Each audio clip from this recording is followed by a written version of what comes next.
क्या आप जानते हैं, एक स्वस्थ और बुद्धिमान बच्चे का निर्माण गर्भधारण के पहले से ही हो जाता है। माता पिता की संपूर्ण तैयारी, गर्भावस्था की संपूर्ण देखभाल और बच्चे के जन्म के बाद की उसकी परवरिश, ये सारे तत्व बच्चे के जीवन पर, उसके भविष्य पर बहुत ही बड़ा प्रभाव डालते हैं। जी हाँ, नमस्ते, मैं डॉक्टर पूजा राज।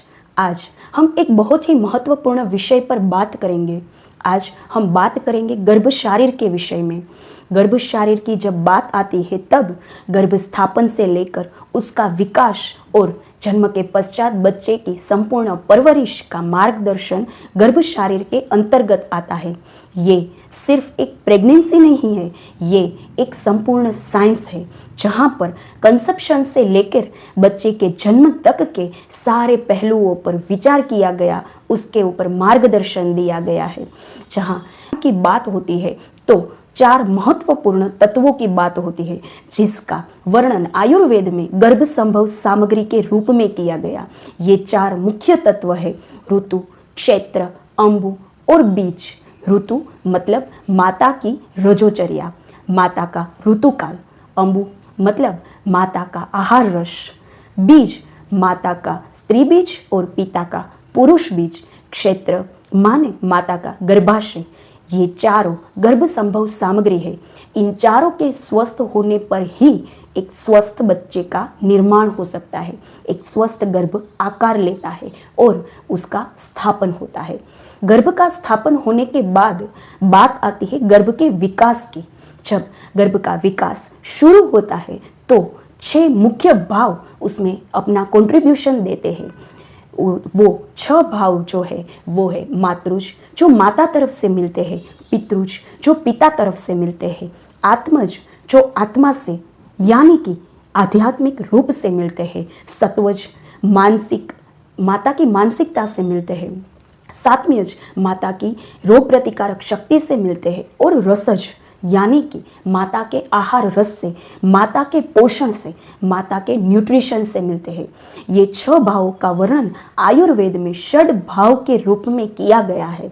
बच्चे का तंदुरुस्त स्थापन, स्वस्थ स्थापन और उसके बाद गर्भ का संपूर्ण विकास 6 भावों से होता है। इसीलिए मैं एक गर्भ शारीर की सीरीज शुरू करने जा रही हूँ। ये व्याख्यान सीरीज को मैंने 4 अवस्थाओं में बांटा है। सबसे पहले बीज शुद्धि अवस्था, जहाँ में माता और पिता के शुक्र और आर्तव बीज की शुद्धि की जाती है। माता पिता की मानसिकता कैसी होनी चाहिए, माता पिता के आहार विहार और उनकी जीवन शैली का एक स्वस्थ गर्भ पर यानी कि उनके बीज पर क्या प्रभाव पड़ता है, इसके बारे में हम संपूर्ण बात करेंगे। उसके बाद बात आती है गर्भावस्था की। यहाँ हमारे सीरीज की दूसरी अवस्था होगी।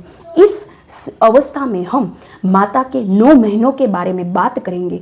गर्भावस्था के 9 महीनों के दरमियान किस महीने में गर्भ जो है उसका विकास कितना होता है, कैसे होता है, किन भावों से होता है, माता का आहार विहार कैसा होना चाहिए, माता की जीवन शैली क्या होनी चाहिए और एक पिता का उसमें क्या योगदान होना चाहिए, इसके बारे में हम बात करेंगे। उसके बाद तीसरी अवस्था आती है सूतिका अवस्था। जब एक संपूर्ण स्वस्थ और तंदुरुस्त बच्चे का जन्म हो जाता है तो माता के स्वास्थ्य पर ध्यान देना उतना ही जरूरी है, क्योंकि अगर माता को सही पोषण नहीं मिलेगा तो माता के स्तन्य पर इसका प्रभाव होगा।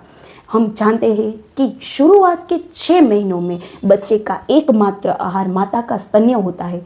अगर ये ही दूषित हुआ तो बच्चे का आहार विहार, उसकी जीवन शैली पर इसका बहुत ही बड़ा प्रभाव पड़ता है। बच्चे की तंदुरुस्ती और वैसे ही बच्चे की मानसिकता पर भी इसका प्रभाव हो सकता है। इसीलिए सूतिकावस्था में हम माता के स्वास्थ्य, उसके स्तन्य की शुद्धि और माता को मिलने वाले पोषण के बारे में विस्तृत चर्चा करेंगे। हमारी चौथी अवस्था का नाम होगा कौमारभृत्य। जन्म लेने वाले बच्चे के बारे में हम यहाँ पर बात करेंगे।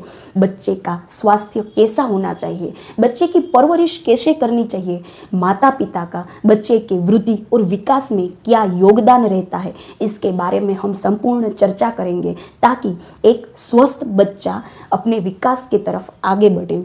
बच्चे की रोग प्रतिरोधक क्षमता के बारे में भी हम बहुत अच्छे से विस्तृत बात करेंगे, क्योंकि अगर बच्चा बीमार होगा तो उसका वृद्धि और विकास सही से नहीं होगा। तो बच्चों की रोग प्रतिकारक शक्ति हमें कैसे बढ़ानी चाहिए, इस पर भी हम चर्चा करेंगे। आयुर्वेद में एक महान औषधि के बारे में बताया गया है जो बच्चों को जन्म से ही देनी चाहिए, सुवर्णप्राशन। सुवर्णप्राशन के बारे में हम विस्तृत से चर्चा करेंगे। कब से देना शुरू करना है, कितनी मात्रा में देना है, कैसे देना है, और सबसे बड़ा सवाल सुवर्णप्राशन का चयन कैसे करना है, इसके बारे में हम विस्तृत चर्चा करेंगे। हर माता पिता का सपना होता है कि उसका बच्चा स्वस्थ हो, तंदुरुस्त हो, बुद्धिमान हो और अपने जीवन में संपूर्ण सफल हो। इस सीरीज में हम बीज शुद्धि से लेकर बच्चे के जन्म के बाद उसकी परवरिश के बारे में संपूर्ण चर्चा करेंगे।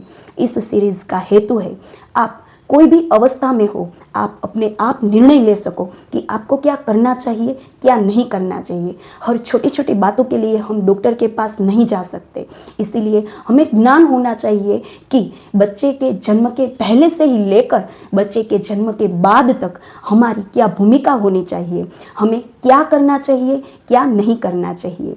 हम मेरी ये ज्ञानपूर्ण सीरीज में आप अपना योगदान दे सकते हैं संपूर्ण रूप से। अगर आपको मेरे वीडियोस अच्छे लगे तो एक लाइक करना, अगर बात हो सके तो चैनल को सब्सक्राइब करना, ताकि हम स्क्रीन को स्क्रॉल करते वक्त बाय चांस ना मिले, एक योजनाबद्ध वीडियो के साथ मिले। अगर आपके आसपास कोई ऐसी व्यक्ति है जिसके साथ आप ये ज्ञान बांटना चाहते हैं तो आप ये वीडियो उनको शेयर भी कर सकते हैं, ताकि हमारा ज्ञान का ये प्रवाह निरंतर चलता रहे। Thank you.